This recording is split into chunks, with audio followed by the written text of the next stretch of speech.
It's a really good mug for coffee, tea, hot chocolates and other hot drinks, but you can also put water in it as well, and apple juice, which I've done as well. And yes, it's a really great mug of holding hot and cold liquid drinks. Yes. And a very nice one to drink from. That's good. So overall, this is a brilliant mug. That's a pretty good mug. Happy to have it. This is a really great mug.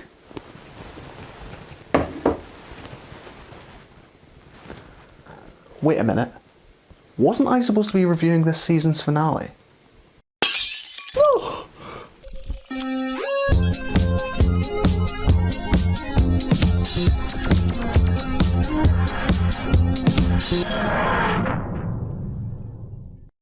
The episode's main conceit of having Doctor Who, nay, John Smith, exist in a world where he is straight. There aren't really any disabled people, or at least none that anyone would care to pay attention to. This focus on a world produced by a right-wing grifter. That is a very interesting world to explore, and Doctor Who did explore it.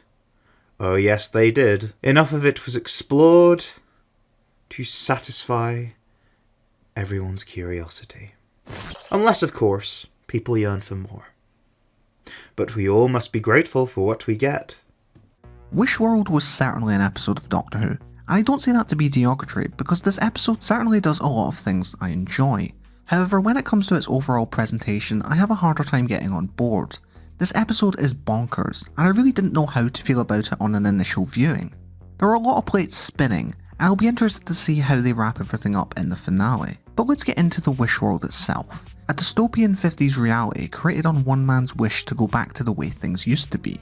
A society where only the strong prosper, and minorities are almost entirely forgotten.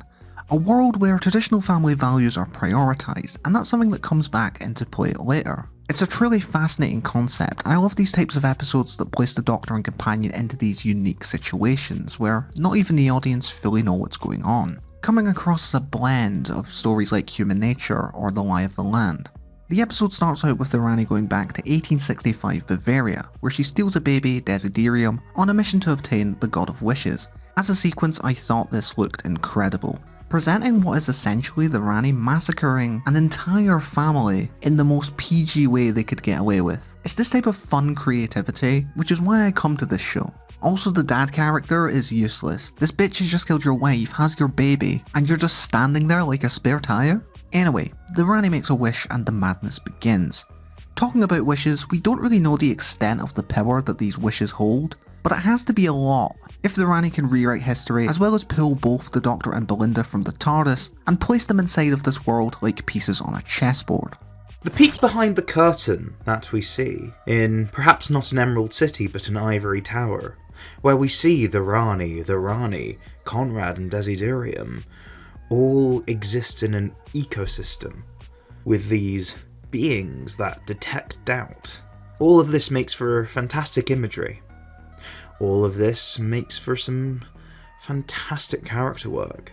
All of this makes for some fantastic setup.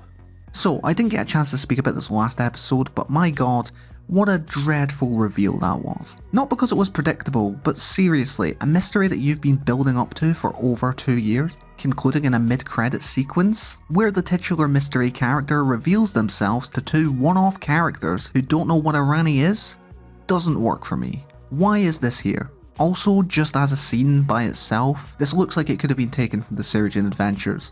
I think it would have made far more sense to have this story primarily led by Anita Dobson, give her some time to shine as the character outside of cameos, and then during the climax, once the Doctor and Belinda are taken to the Bone Palace, you maybe have Belinda act out because they've taken her away from her child, and have her husband take a gun from one of the guards, shooting the Rani in a fit of anger, and have the bi-generation there, leading to the big oh fuck reveal for both the audience and the Doctor.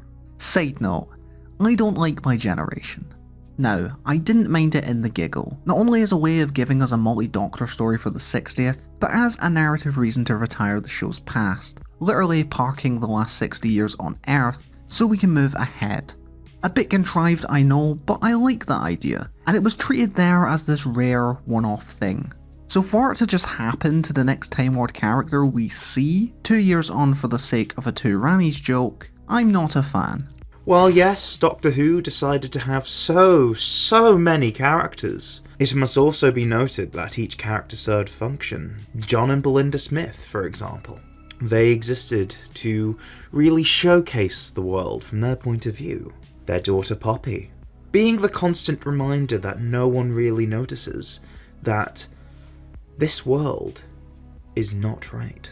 I thought Archie Punjabi herself was great casting for the part, and definitely the highlight from this story for me. She did feel a little too master-coded at times, but I think her more panto performance did actually elevate the character and did hark back to that of Kate Amara in the classic series, and I'm glad they kept her true to her scientific roots. So, Conrad is back, and is probably one of the most interesting villains the show has given us in a while. Conrad is the framing device for this episode, appearing throughout mostly as broadcasts, and is telling the story of Doctor Who in a fourth wall break manner to cast doubt upon the world. Also, nice touch with the covers, reflecting that of Harry Potter, a series of 7 books, again tying in with the lucky number from the beginning with the 7th son of the 7th son. It's little details like this I come to appreciate. The way that Conrad's presented in Wishworld compared to Lucky Day is a lot more sympathetic. Obviously we get a glimpse into his past in Lucky Day when we meet him as a child, and we see him get hit by his mum for telling the truth, an upbringing essentially conditioning him into the person he would go on to become. He's utterly pathetic in his worldview, but you almost understand how he's gotten to this place. It doesn't make what he does okay, he's still a terrible person. But this was someone from an abusive home life, where the only insight into his past is seeing him punished for telling the truth. Taking him down this path of, well, if the world wants me to lie and I can build a following off of that, then why wouldn't I? We know it makes him a lot of money from Lucky Day, allowing him that validation from his mum.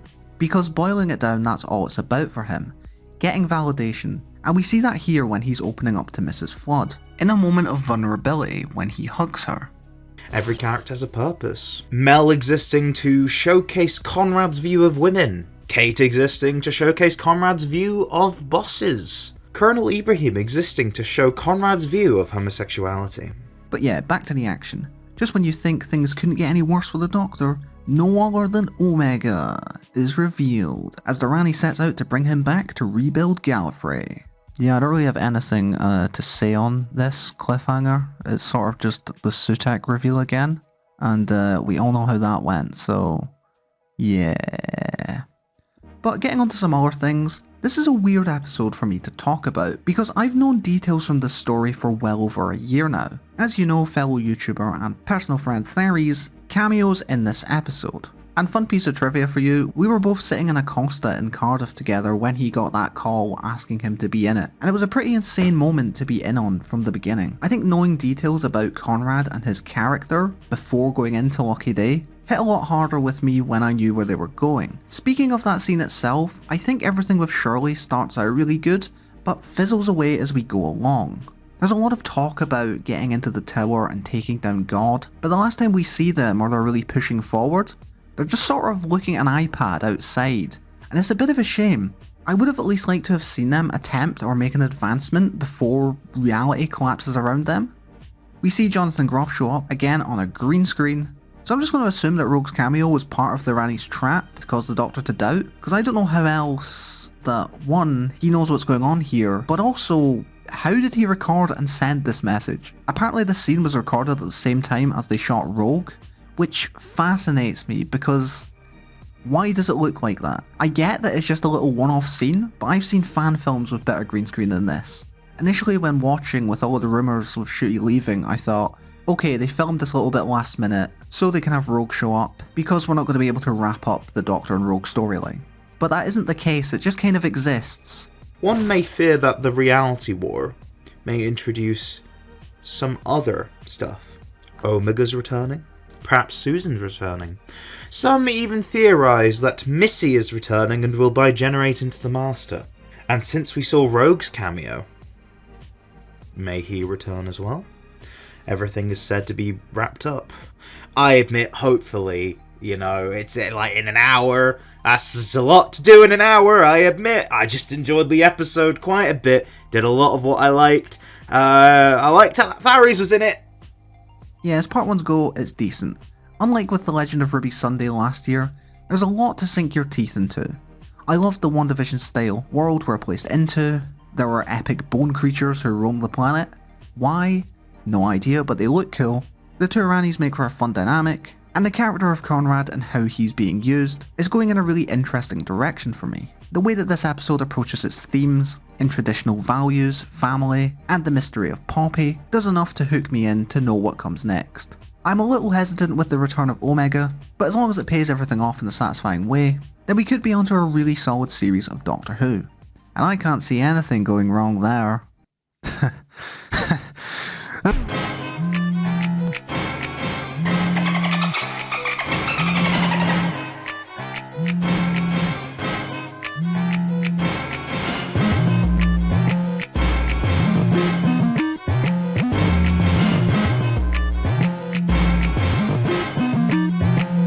Oh no, it's the end of the world. Oogly boogly.